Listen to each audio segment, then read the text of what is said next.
I know many of you came here expecting to see the Dr. Phil from Oprah talking about relationships and drug addiction and eating too much. But in fact, this guy's much better.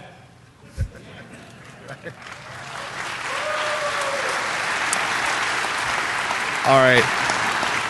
Well, thanks for that intro. It's probably one of the better ones I've gotten. But, you know, someone said to me once, it's like, well, you're not the Dr. Phil. It's like, no, I am. He's the other guy. But anyway.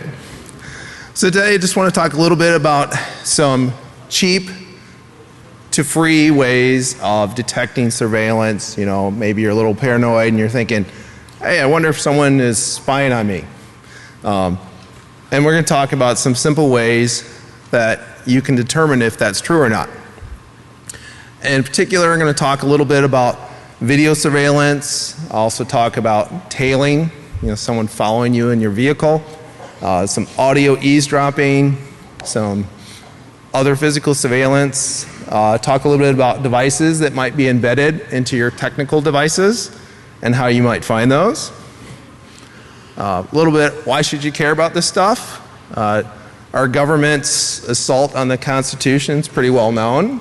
I don't know if you can read that cartoon very well, but you know, it's, hey, what do these people think about us violating their rights? It's like, let's check their emails, find out, all right? And it's not just the national governments that are spying on you. You've got local governments, competitors, stalkers, like this little lady in the corner here. She looks like a stalker. Some of you might recognize her from some of her YouTube videos. And sometimes there's people that just don't like you, all right? So they're following you, waiting for you to do something. All right, so first I want to talk a little bit about video surveillance. Now, when it comes to video surveillance, there are different kinds of video surveillance. You know, today, virtually everyone walks around with a video camera all the time. Most people have them in their smartphones. Even if you have a dumb phone, probably has a video camera in it. So I want to talk a little bit about some of these cameras, such as some of these IP cameras. You could probably seen things like this. FOSS cams are pretty popular, nice consumer product. You just go to Best Buy or some similar store, buy a couple, plug them in, maybe hide them. You get similar technology and nanny cams and such. Now, if you have a night vision camera, there's a simple way to detect this night vision camera because there's a flaw that all of these cameras share. And this kind of demonstrates that flaw. And what you're looking at is I've got a digital camera and I'm directing it at a remote control, right? So you may know this, some of you already, but digital cameras of all forms pick up infrared light. So if I go back here to this slide, you see all those LEDs around these cameras? Those are infrared LEDs that are used to illuminate the subject of your camera during darkness, right? So if you have an infrared remote for your TV, whatever, and you're not sure if it's working, you may think the batteries are dead, you can just pull out your camera, point it at the remote, push some buttons, and you should see light flashing, right? The same thing can be used to detect a night vision camera that might be spying on you. So here, what I've done is I've hidden a camera. Can anyone see the hidden camera? All right. Yeah, so I hid a camera behind some flowers in my workshop. And what you want to do, some of these cameras are motion activated. And so, you know, it's dark. You know, turn off the lights so no one's really going to see, or, unless, of course, there's a video camera that's been taping you the whole time. They've probably seen you do something more embarrassing than, hey, okay, ooh, yeah, okay. So, you know, just grab your video camera. Oh, someone got a picture of that. Thanks. You know, grab your video camera, kind of wave your arms, you know, move around a little bit, and If you have a video camera that's present, a night vision camera, you'll probably get something as shown up on the screen. All right, it'll be very obvious that you'll see this big bright light. There are some other ways to detect infrared, such as these special little cards that you can get. They probably don't work as well as just using your video camera on your phone, but you could do it this way.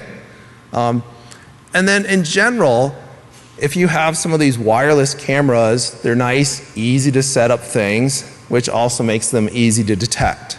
All right? So I want to talk a little bit about detecting wireless cameras. And first off, the freeway. Right?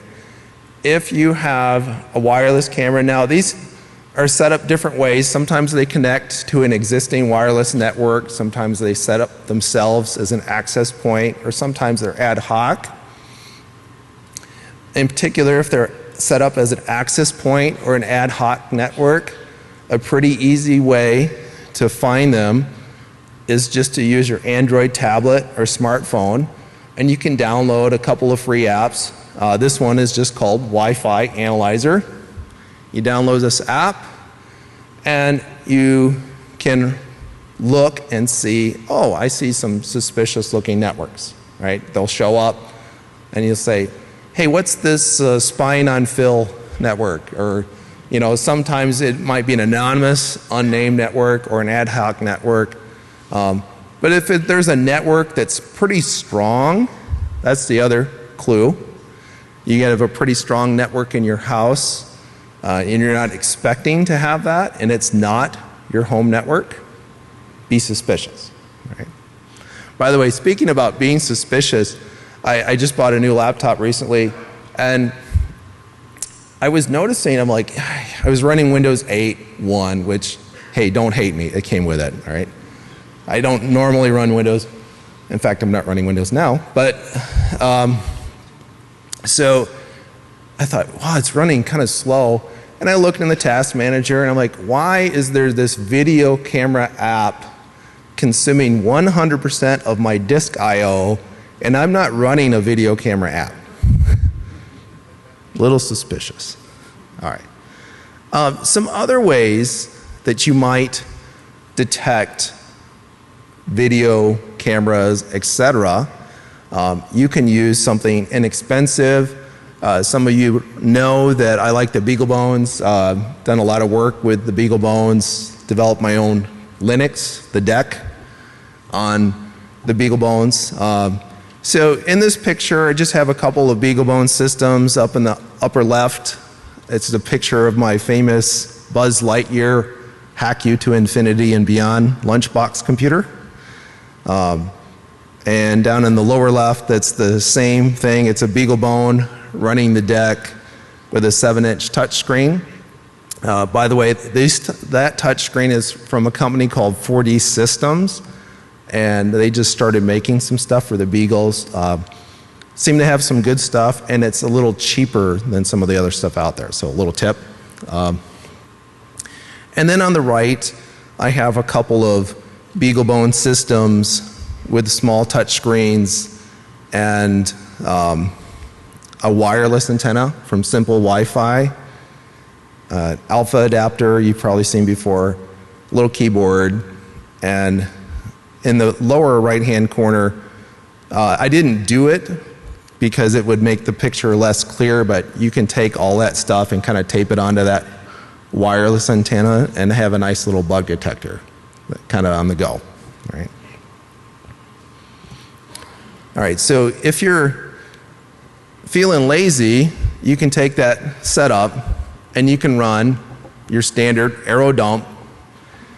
And the Airodump at the bottom, it will show you the clients, and it also shows you the power. So you notice that it says, you know, the top one right now is power is was minus 28, now it's gone to minus 30. You know, smaller negative numbers are better when it comes to power. And you can use that and you can pan around your office or your house, wherever you are, and look for wireless signals. All right. with just a little bit more work, you can make this better, and everything's better with Python, right? So just a simple little Python script that I wrote. I realize, yeah, you're probably not going to be able to read that or copy it during this, but the slides will be available later, so feel free to get it then. But I just wrote a simple Python script, and what it does is it uses Scapy. Some of you are probably familiar with that. And it uses the radio tap headers, which include the power or the signal strength. And so what I do is I capture for about 2 seconds, and I record the different devices that I found and what was their strongest signal strength. I display it on the screen, wait a second, blank the screen, repeat. And basically, if you do that and you run it, you get something kind of like this. And you'll see the strongest signal is at the top.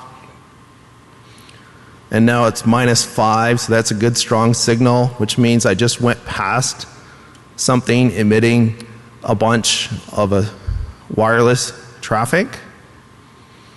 And then a little bit here, you'll see that I've swept back and pinpointed exactly where that device is. And you don't see it in the screen capture, but essentially what I did here is I had my Foscam and my big old Yagi antenna, and I just kind of swept the room, got that -5, kept going, came back, and was able to say that's where the bug is. That's where that video camera is. All right. All right, so that's pretty cheap. The BeagleBones, $45, maybe a little less if you get a deal. If you want to spend a little bit more money, and by the way, this whole talk is about how can you do this stuff for very little or free, right? Obviously, if you like to spend money, just go buy commercial detectors. If you've got thousands of dollars to spend, go for it, all right? But another fairly cheap way that you can detect these sorts of things is to use a little board from Linear Technologies, and they have a RF meter chip. It's called an LTC 5582. And you can use this to detect a signal, right? Any kind of RF signal. And if you're only interested in certain frequencies, like maybe wireless frequencies or some other frequencies that you suspect some bugs might be working on, when we're talking about video cameras, most of them are going to be wireless. So probably just the standard 2.4 gigahertz frequency would be fine. You can detect them with a very simple circuit, all right? Now, they make the raw chips, but they also make this little demonstration circuit. This board is about $100, so it's not free, but it's not terribly expensive. To the right is an example of a bandpass filter. Basically, you just screw it on to the adapter, and it goes between this board and your antenna, all right? And your circuit's going to look kind of like this. Oh, by the way, I forgot to warn you guys. There's a guy that's going to have a really good talk after me. So if my talk starts to suck, if you hang around, you'll get a good seat for the next guy. He won't suck so much. Just letting you know. Little FYI there. All right. So it's a pretty simple circuit. You hook this up to your directional antenna. You hook up some power to the 2 top leads, and you get an output voltage, and you also have to hook up the ground, and you can just hook up a meter to it. You could use a meter, you could use a BeagleBone, whatever you want. Basically, you just have to measure the voltage coming off of that, and that's another way to go. All right. Okay, so other kinds of surveillance. Let's talk a little bit about physical surveillance. All right. Is somebody following you in your car or tailing you? And we're going to talk a little bit about some common vehicles that are used in tailing, some standard techniques, and we'll talk a little bit about stakeouts. Often those are also done from vehicles, and what are some standard techniques that you might find. And then we'll kind of move on from there, and we'll talk about what could you possibly do in order to actively thwart people's attempts to surveil you. All right, so tailing. If you have a non-government adversary, they'll tend to choose vehicles that are going to blend in. You know, a Honda sedan, Toyota sedan, things like that. Probably not a red Ferrari. Now, if you're in Texas or some other places, the most common vehicle might be a F-150 pickup truck. You know, so, you know, if you're smart and you're trying to follow somebody, you're going to pick a vehicle that kind of blends in. You know, not something that's super bright, really flashy. You know, something that everyone that you drive by and they're like, I always wanted one of those. You know, nothing like that. So, nice bland colored vehicles. SUVs, pretty popular in certain areas. You might expect to see that. You know, government, spies, people, they drive stuff, they get issued, which, you know, traditionally, what's the stereotype? The black SUV, right? Sometimes there's a little truth to things like that. Of course, you know, Crown Victoria is very popular, but that doesn't mean that you should only look for those kinds of vehicles. You know, depending on how interested people are in you, you know, they'll get all kinds of different vehicles. You know, they'll get women and children, old people, you know, all kinds of people you don't suspect are working for the FBI, but they are, you know. All right, so some general techniques. If you're following somebody, the follow distance is going to vary generally from about 2 cars behind you. You know, typically it's kind of frowned on to be right behind somebody that you're following because they might notice, to a couple of blocks, right? And a lot of it depends on things such as, you know, is it just one car? You know, is it the stalker that we saw earlier? Or is it a government? All right, so if it's one car, or even if it's multiple cars, they might extend that range using something called a bumper beeper. All right. Now, there are different kinds of bumper beepers. There are simple bumper beepers, like literally something that just makes a tone on a certain frequency, to it's a GPS tracker. All right. Generally speaking, a tail is considered to be blown if you've had 3 suspicious impressions. Like if you're following somebody, not that any of you have ever followed anybody, because that would be bad, but if you're following somebody and they look right at you 3 times or do something similar, like act strangely because they think they're being followed, typically most people say, all right, we're done.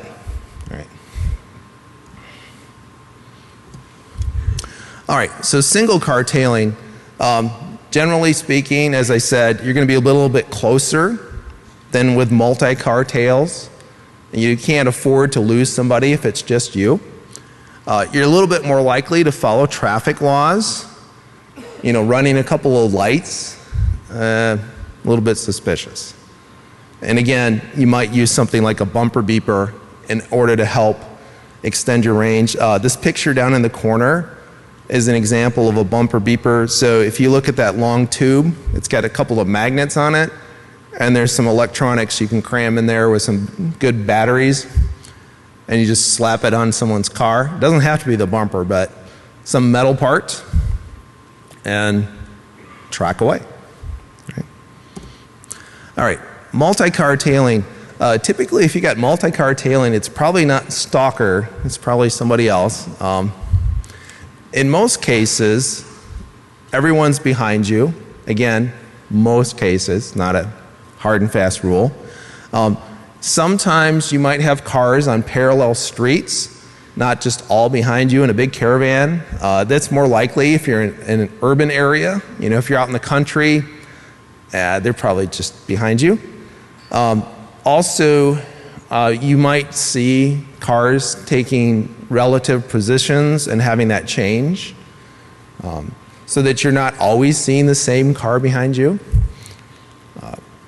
Now, here's a big giveaway. If you see vehicles that appear to go a different direction, you know, they turn off somewhere and then they magically reappear later, either they're lost or they're following you, all right? So decide if you're paranoid or not. Okay. So how can you combat tailing? The number one thing you can do to combat tailing, look. You know, have a little situational awareness. Look around you.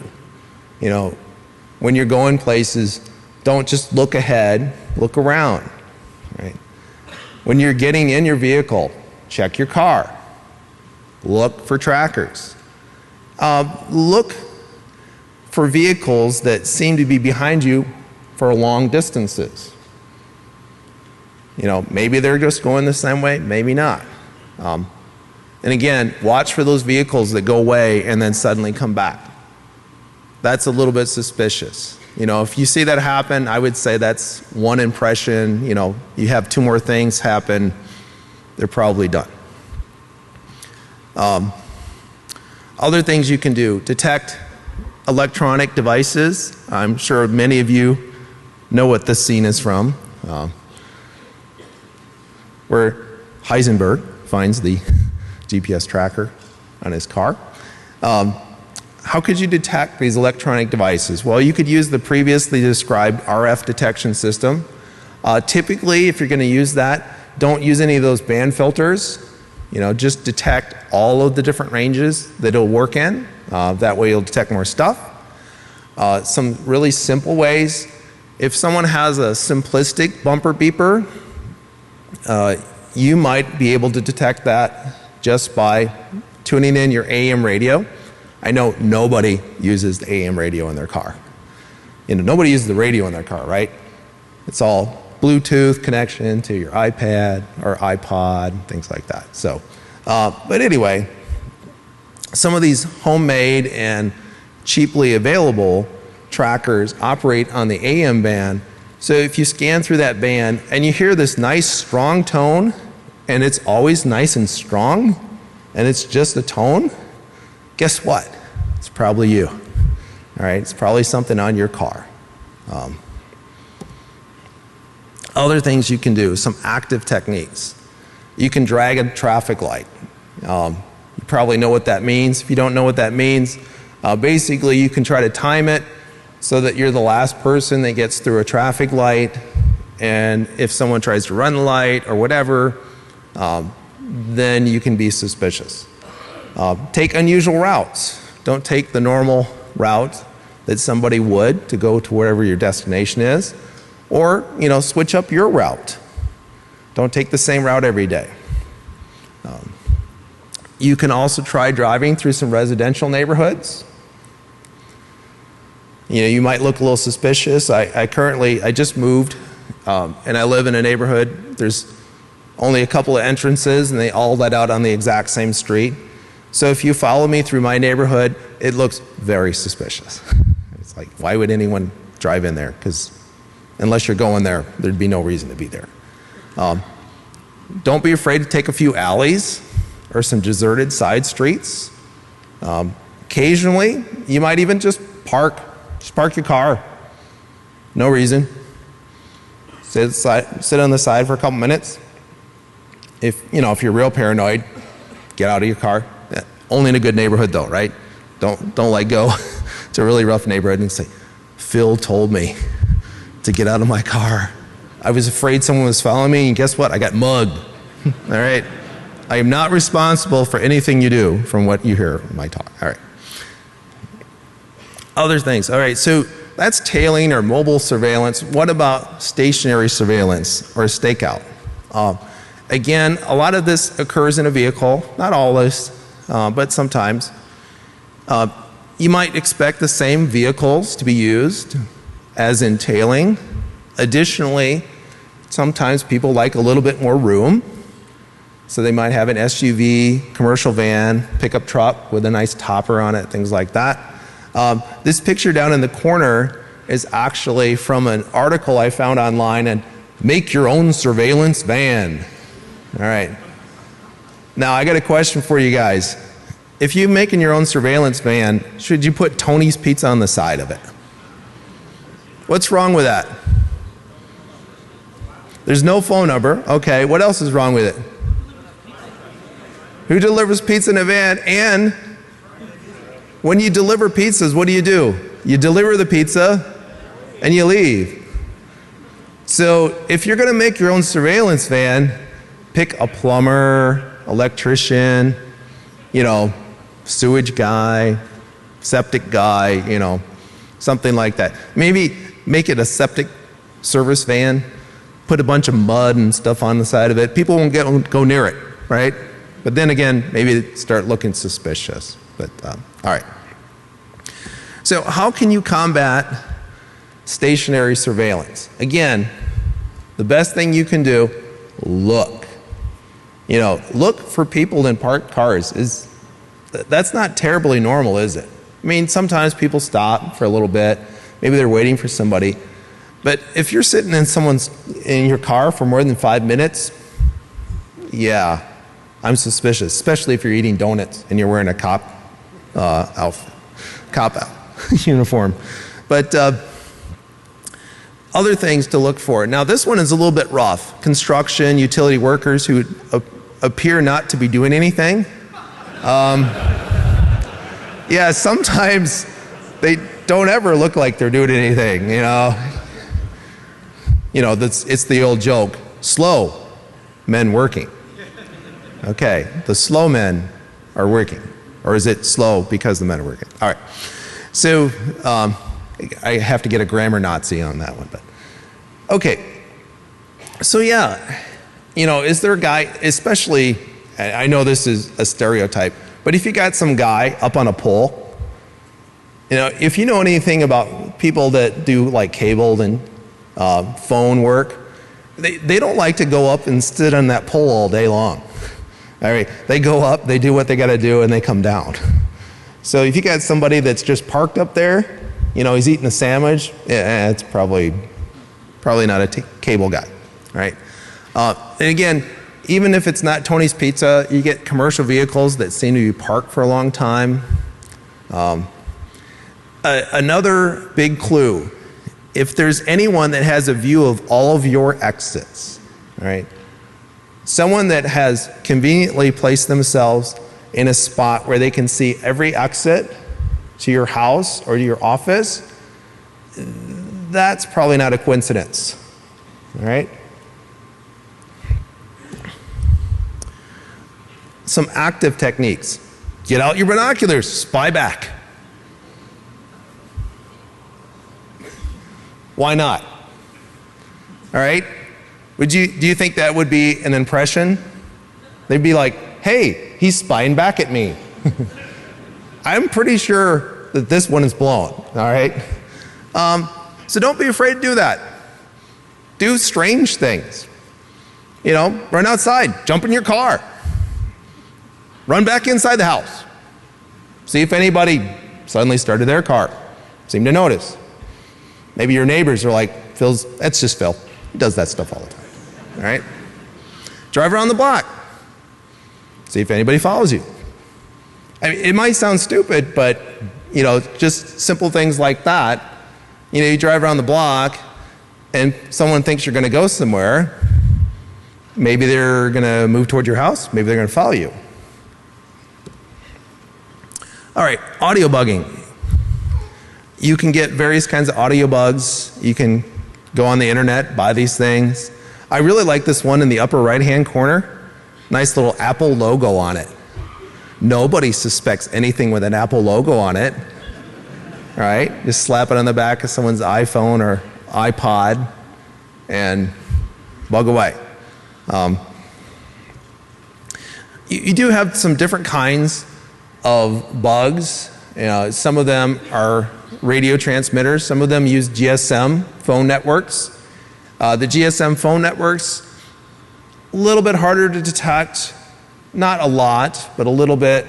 Also a little bit more expensive to use because you got to set up, a phone account and all those things. Some free ways that you can do it. You can get your AM, FM radio. You can use a software-defined radio, such as the little TV dongle that I have in this picture connected to a BeagleBone. You could use an SDR. By the way, if you're going to use the cheap little TV dongle, you should know that they work usually 50 megahertz to 2 gigahertz. And most bugs that are commercially available are in the 10 megahertz to 8 gigahertz range, so they're not necessarily going to detect all of the bugs. But if you got one laying around anyway, doesn't cost you anything. Moderately expensive way, you can use that circuit I described earlier with the Linear Technologies RF power meter. Or you can drop $500 for this thing down in the corner. Right? If you got the money and you want to buy a new toy, maybe it's for your office. Right? Yes, Mr. President, we need this. It's $500, but what's our safety word? Right? All right, so how could you use an AM radio, AM FM radio? Basically, you have to have an analog radio. You can't have a digital radio. You can go buy these probably at the dollar store. Just scan through the AM FM range.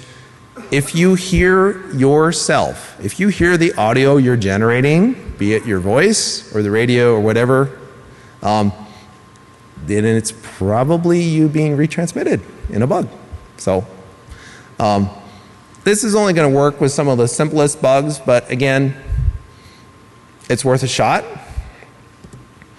All right, now what about passive bugs? Bugs that aren't always on.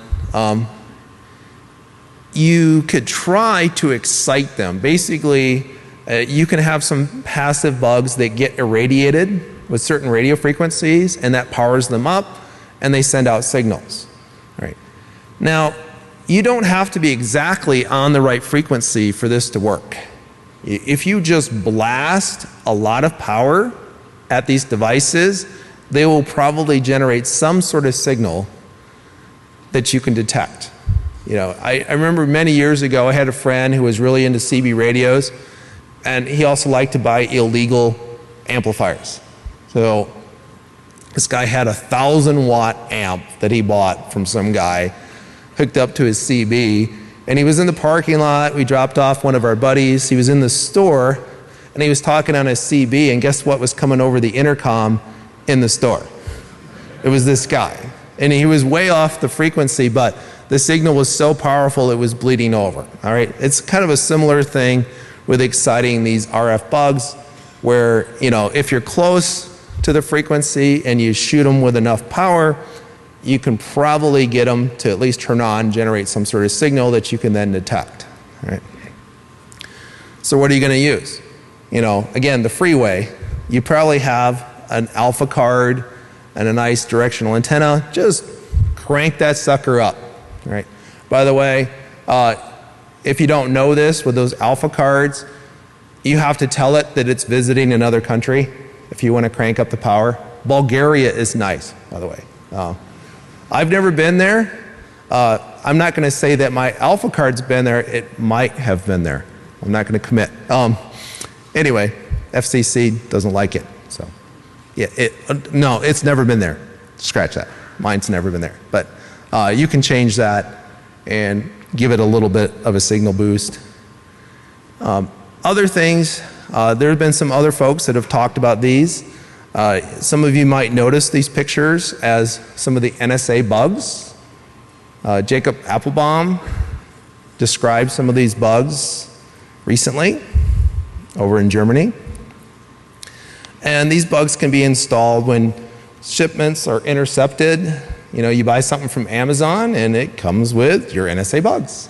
But service professionals, your own IT people just don't like you, right?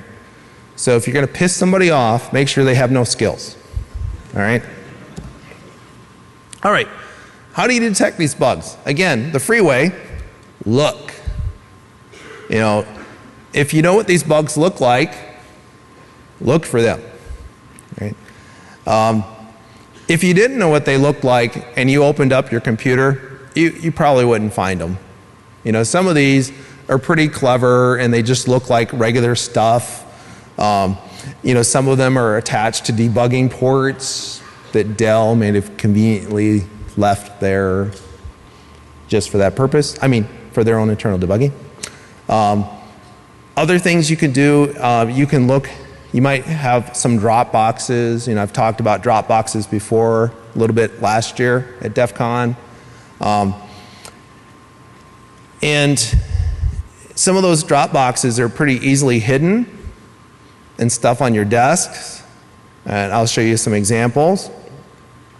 So really you need to check every device, especially those that are connected to your network or USB. USB is great if you want to hack somebody, right? I love USB, right? So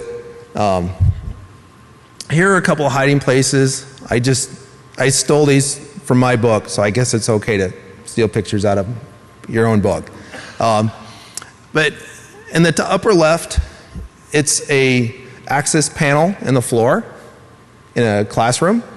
So I got power, I got networking, and I got enough space to drop a little Dropbox in there. The lower left is one of my favorites, a Dalek Desktop Defender from ThinkGeek. Anyone heard of these before? Maybe some of you have them. They're nice little toys. You put them on your desk. People come by, they yell at you. All right? It's USB powered, which is awesome because I can put a Dropbox in there, USB power it. I got power forever. Right? I got a hand sanitizer dispenser. It's not completely full, space on the top. Again, Dropbox. And a little TARDIS, talking TARDIS toy. And you can see in there I got an alpha adapter and a little BeagleBone.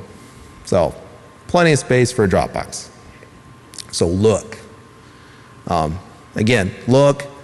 Pictures of the NSA stuff have been released. In an inexpensive way, you can also look for current leaks. Right? Unless a bug is battery powered, it needs some power from you. So it's going to leach some power somehow. Turned off devices, kind of like my video camera app, shouldn't be consuming resources, including power. So one way that you can detect this is you can use a modified universal laptop power supply. And what you do is you modify it so that you can read out some current that's flowing. And if you have a laptop or a phone and you can remove the battery, just pull the battery, turn it off, and then hook it up. If there's current flowing, something's wrong, right? Now, sometimes there might be a little bit of current, like with your laptop, to run some LEDs and things like that. But, you know, if there's much current at all, it could be something to investigate. Now, if you got a tablet or you can't remove the battery, it's a little bit harder. You want to fully charge it and then see if there's much current that's flowing when it's turned off. If you have a bad charging circuit, you might have some current flowing, so you have to be careful with this method. If you have another device and you can measure its current flow to get kind of a baseline, it'd be the best. All right. So here's the basic idea. You have your laptop adapter, which has a series of plugs, and you hack a little cable and you break one of the lines so that you can put an ammeter on it and you can detect how much current's flowing, right? And it looks kind of like this. So, you know, in the upper left-hand corner is my little adapted wire. Basically, I had an extension cord for this size burial connector. I just hacked the ends off of it and I soldered it up on a nice little proto board, and you can plug it in line to this laptop adapter I got for $13 on Amazon, something like that, right? And then get the right adapter tip, set the voltage, connect it to your device, measure the current. Right? Desktop computers, same idea. I recommend physical inspection though. because it's a little easier. Sometimes the power supplies will leak a little bit of current, so if you see just a little current flowing, don't be suspicious. Well, always be suspicious, but other things about desktop bugs, they might only work when the desktop is on, so you have to be aware of that. This method might not detect everything. Some passive bugs, same thing, excite it, just like the audio bugs we talked about. Blast it with some power. Use the same kind of techniques in order to try and detect it. Now, you're not going to detect everything, you know, like the NSA bugs, probably not. But again, you know, we're talking, what can you do for cheap to free? All right, so in summary, I would say choose your level of paranoia. You know, even if you're not paranoid though, you can still detect a lot of these spying attempts at no cost or little cost. And if you're truly paranoid, but you're not rich, you can still test some of these things without financial ruin.